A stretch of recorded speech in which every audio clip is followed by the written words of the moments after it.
Hello everyone. BSc second year के आज के इस वीडियो में हम बात करेंगे सुपर क्लास टेट्रापोडा के अंतर्गत आने वाली नेक्स्ट जो क्लास या वर्ग है वो है एवीज यानी पक्षी वर्ग। इससे पहले हम पिछले वीडियोस में क्लास रेप्टाइल्स के जनरल कैरेक्टर्स और उसके क्लासिफिकेशंस के बारे में पढ़ चुके हैं। तो पहले हम बात करते हैं एवीज के इंट्रोडक्शन की। स्टडी ऑफ बर्ड्स जो है वो ऑर्निथोलॉजी कहलाता है, यानी पक्षियों का अध्ययन करना ऑर्निथोलॉजी के अंतर्गत आता है। Huxley called birds as glorified reptiles. तो हक्सले ने पक्षियों को ग्लोरीफाइड रेप्टाइल्स कहा, क्योंकि पक्षियों का उद्भव जो है या इनका जो इवोल्यूशन जो है वो रेप्टाइल्स के द्वारा ही हुआ है, इसलिए हक्सले ने इन्हें ग्लोरीफाइड रेप्टाइल्स कहा। बर्डमैन ऑफ इंडिया यानी भारत के जो बर्डमैन हैं वो कहे जाते हैं डॉक्टर सलीम अली को, और ये हमारे भारत के ऑर्निथोलॉजिस्ट या पक्षी वैज्ञानिक थे। इसके बाद हम बात करते हैं जनरल कैरेक्टर्स या सामान्य लक्षणों की। तो पक्षियों के जो सामान्य लक्षण हैं वो इस प्रकार है। वैसे पक्षी जो है वो स्पष्ट रूप से पहचान में आ जाते हैं, क्योंकि इनके जो लक्षण हैं वो दूसरी सभी क्लासेज वर्टिब्रेट जो क्लासेज है उन सब से अलग ही इनमें दिखाई देते हैं। तो सबसे पहले आते हैं these creatures are warm blooded, यानी कि ये जंतु जो है वो गर्म रक्त के प्राणी होते हैं। इन्हें कहते हैं होम्योथर्मिक या इन्हें कह सकते हैं समतापी जंतु। इसका मतलब है कि इनके शरीर का तापमान बाहरी वातावरण के अनुसार चेंज नहीं होता है, यानी इनमें कांस्टेंट बॉडी टेम्परेचर बना रहता है। जबकि इससे पहले जो हमने रेप्टाइल्स और एम्फीबियंस पढ़े थे और फिशेज थी वो सभी कोल्ड ब्लडेड एनिमल्स थे, यानी वो पोइकिलोथर्मिक एनिमल्स थे। उनमें शरीर का तापमान जो है वो चेंज होता था बाहरी वातावरण के अनुसार। लेकिन बर्ड्स के बाद में बर्ड्स और जो मैमल्स आते हैं उनमें वार्म ब्लडेड एनिमल्स होते हैं। ये एयर ब्रीदिंग यानी वायु श्वासी होते हैं। ओवीपेरस यानी अंडे देने वाले प्राणी हैं ये सभी। Bipedal flying vertebrates. अब इनमें जो गमन होता है वो बाईपेडल यानी द्विपादी यानी दो पैरों पर चलने वाला लोकोमोशन होता है। इसके बाद आता है फ्लाइंग वर्टिब्रेट्स यानी उड़ने वाले वर्टिब्रेट्स है। तो पक्षी वर्ग में आने वाले सभी जो जंतु हैं वो उड़ने वाले हैं। कुछ वर्ग ऐसे हैं, इसके कुछ ऑर्डर्स ऐसे हैं जिनमें उड़ने की क्षमता नहीं होती है, लेकिन अधिकांश जो है वो पक्षी उड़ने में सक्षम होते हैं। The body is covered with feathers. तो इनका जो शरीर है वो पंखों के द्वारा ढका हुआ होता है। स्पिंडल शेप्ड यानी कि इनका जो शरीर है वो तरकू आकार का होता है। स्ट्रीमलाइंड यानी धारा रेखित। And consist of 4 regions head neck trunk and tail. और इनके शरीर में 4 भाग पाए जाते हैं, जिसमें सिर, गर्दन, धड़ तथा पूंछ। तो इनमें 4 डिस्टिंक्ट पार्ट जो है वो दिखाई देते हैं इनके अंदर। तो नेक रीजन, उसके बाद में आने वाला पार्ट जो है वो धड़ होता है, और इसके बाद में ये टेल रीजन आता है। तो इनमें 4 डिस्टिंक्ट जो पार्ट है शरीर के वो दिखाई इसमें देते हैं। इनमें जो बॉडी का आकार है वो स्ट्रीमलाइन होता है, यानी हवा के अनुरूप इनका जो आकार है वो एक प्रकार से एरोडायनेमिक प्रकृति का होता है, जिसके कारण हवा का जो फ्लो है वो इसके संपूर्ण शरीर पर सही दाब उत्पन्न करता है, जिसके कारण ये उड़ पाते हैं। तो एरोडायनेमिक प्रकृति का इनमें शरीर पाया जाता है। अगला कैरेक्टर आता है इसमें, the jaws are modified into a toothless beak, यानी दंत विहीन चोंच के रूप में इनमें जबड़े जो है वो परिवर्तित हो जाते। तो जबड़ों के स्थान पर परिवर्तन होकर उनमें एक टूथलेस बीक पाई जाती है, यानी जिनमें दांत नहीं होते हैं। कुछ ऐसे पक्षी भी उपस्थित थे पहले जो विलुप्त हो चुके हैं, अब उपस्थित नहीं हैं, जो ओडोंटोग्नेथी के अंतर्गत आते थे। उनमें चोंच के साथ में दांत भी उपस्थित थे, लेकिन जो मॉडर्न और जीवित जितने भी पक्षी हैं वो सभी टूथलेस बीक के साथ में होते हैं। The birds have 2 pairs of limbs. तो पक्षियों में 2 जोड़ी जो है वो पैर पाए जाते हैं। तो इनमें 2 जोड़ी पैर हैं। The 4 limbs are modified into wings for flying. तो इनके जो पंख हैं ये इसके अग्रपाद के रूपांतरण होते हैं। तो दोनों ही पंख जो है वो अग्रपाद से बने हुए होते हैं। The hind limbs are adapted for walking, running, perching and swimming etcetera. अब इनके जो हिंड लिम्स होते हैं तो ये पक्षियों में बहुत से अलग अलग प्रकार के पश्चपाद इनमें पाए जाते हैं। अब ये जो पश्चपाद है इनमें चलने के लिए अनुकूलित होते हैं, दौड़ने के लिए भी हो सकते हैं। पर्चिंग यानी पक्षी साधन के लिए अनुकूलित होते हैं, यानी जब ये पेड़ पे बैठते हैं तो उसकी डाली को अच्छे से जकड़े हुए रखते हैं, उसे कहते हैं पर्चिंग।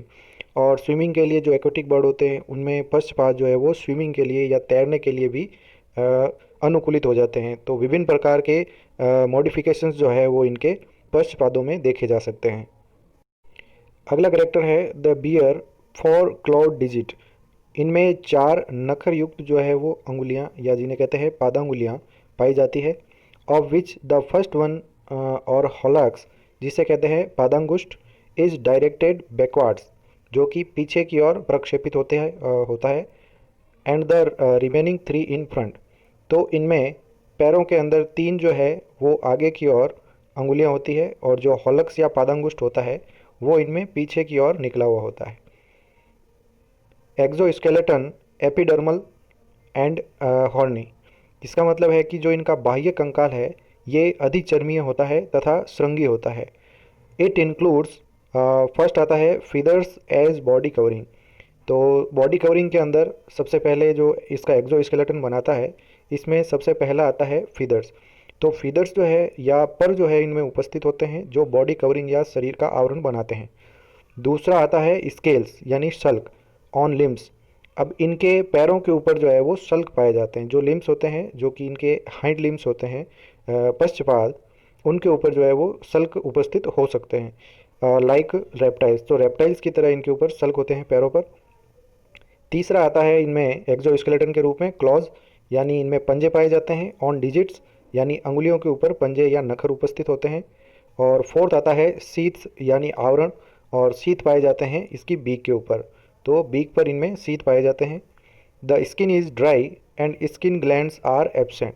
अब इनकी जो त्वचा होती है वो शुष्क प्रकार की होती है, और इसके ऊपर जो ग्लैंड्स होती है यानी जो म्यूकस ग्लैंड्स हैं या स्वीट ग्लैंड्स हैं वो सभी इनमें अनुपस्थित होती है एक्सेप्ट ऑयल और preen gland.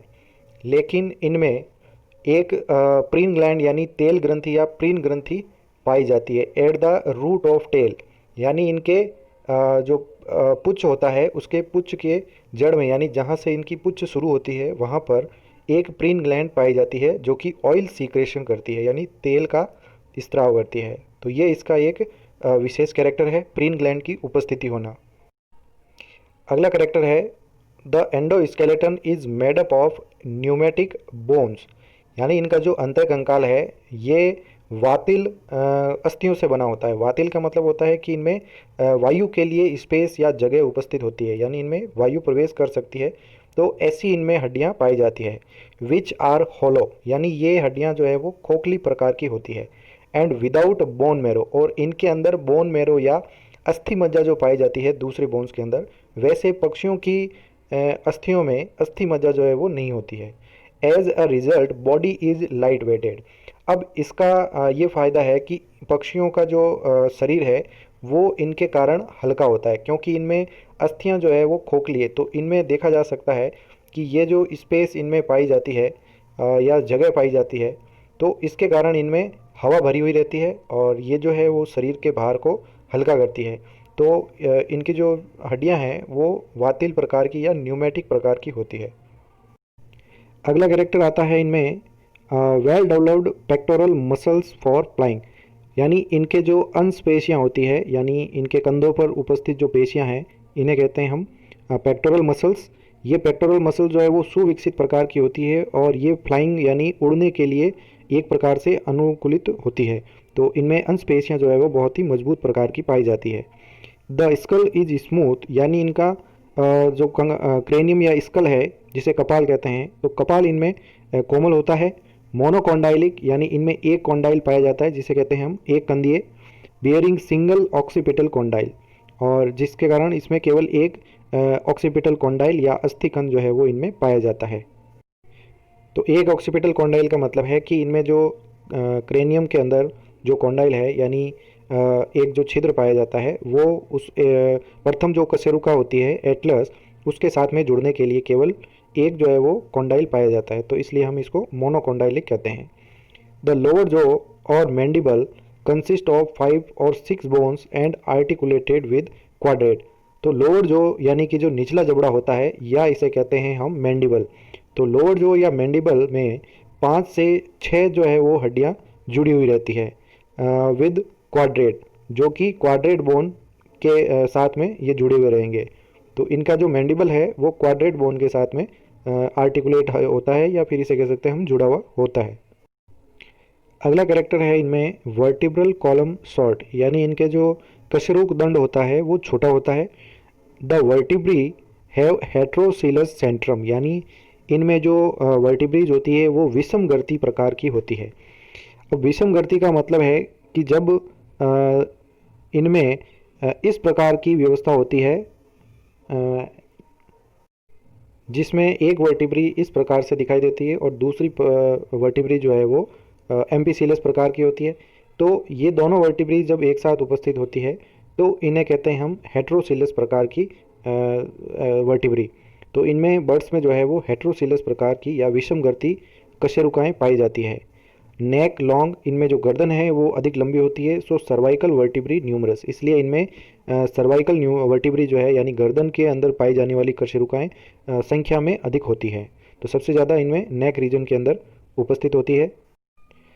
A bony structure synsacrum is present in the vertebral column, यानी इनके वर्टिब्रल कॉलम में एक अस्थिल संरचना सिन सैक्रम पाई जाती है, which is form by fusion of posterior thoracic, lumbar, sacral and anterior caudal vertebrae. अब ये जो सिन सैक्रम है ये चार अलग अलग वर्टिब्रीज के संयोजन से यानी फ्यूजन से या मिलने से बनती है, जो है पोस्टीरियर थोरेसिक यानी पश्चवक्षीय कशेरुका, लंबर कशेरुका, सैक्रल कशेरुका, और उसके अंदर जो पीछे सबसे अंत में टेल रीजन में जो एंटीरियर कॉडल वर्टिब्री होती है या जिसे कहते हैं अग्रपुच्छीय कशेरुक, इन चारों के फ्यूजन होने से या फिर इनमें आपस में मिल जाने से इनमें सिन सैक्रम का निर्माण होता है। द लास्ट 3 और 4 caudal vertebrae are fused to form a pygostyle. तो इनमें पूंछ में 3 से 4 जो कॉडल वर्टिब्री या इनमें जो पुच्छीय कशेरुकाएँ होती है आर फ्यूज यानी आपस में मिलके या समेकित होकर एक पाइगो स्टाइल बनाती है या जिसे कहते हैं पुच्छ फाल बनाती है। Sternum is large and bears a keel for the attachment of flight muscles. तो स्टर्नम के अंदर यानी स्टर्नम या उरोस्थी जो आगे की ओर उपस्थित होती है ये बड़ी तथा इसके ऊपर जो है वो कील या नोतल पाया जाता है, जिसके द्वारा फ्लाइट मसल्स या उड़ने वाली जो पेशियां हैं या जो अंश पेशियां जिन्हें कहते हैं, तो उड़ने वाली फ्लाइट मसल जो है वो इसके साथ में जुड़ती है। तो स्टर्नम के साथ में फ्लाइट मसल जो है वो अटैच रहती है। द क्लेविकल्स और collar bone of the two sides and interclavicle fused to form a V shaped bone called furcula और विश बोन और मैरीथॉट बोन। अब इसमें जो क्लेविकल्स होती है जिन्हें हम कॉलर बोन कहते हैं, तो ये जो क्लेविकल्स हैं आगे की ओर, ये इसमें जो जैसे डायग्राम में दिखाई दे रही है, तो क्लेविकल्स जो है ये दोनों साइड की आपस में मिलकर फ्यूज हो जाती है और उसके साथ में एक मध्य में इंटर क्लेविकल होती है, वो भी इसके साथ में फ्यूज हो जाती है और एक वी आकार की अस्थि का निर्माण करती है। तो वी आकार की अस्थि इसमें कहलाती है फर्क्यूला, या इसे कहते हैं विश बोन, या इसे कहते हैं मैरी थॉट बोन। तो ये इसका एक बहुत ही ज़्यादा इंपॉर्टेंट कैरेक्टर है, बर्ड्स के अंदर ही पाया जाता है, जो कि है विश बोन की उपस्थिति। ठीक है, तो ये है फर्क्यूला। तो ये फर्क्यूला जो है वो इसमें पाई जाती है इसके ऊपर, जो इसका स्टर्नम है, स्टर्नम के जस्ट ऊपर जो है वो विश बोन पाई जाती है। तो इनमें ये कील होता है, ये स्टर्नम के ऊपर जो सतह दिखाई दे रही है ये सतह इसके फ्लाइट मसल्स के अटैचमेंट के लिए बड़ा सतह पाया जाता है। तो ये इनके अंदर इम्पॉर्टेंट पार्ट है। Thank you so much. पक्षियों के आगे के सामान्य लक्षण हम अगले वीडियो में पढ़ेंगे।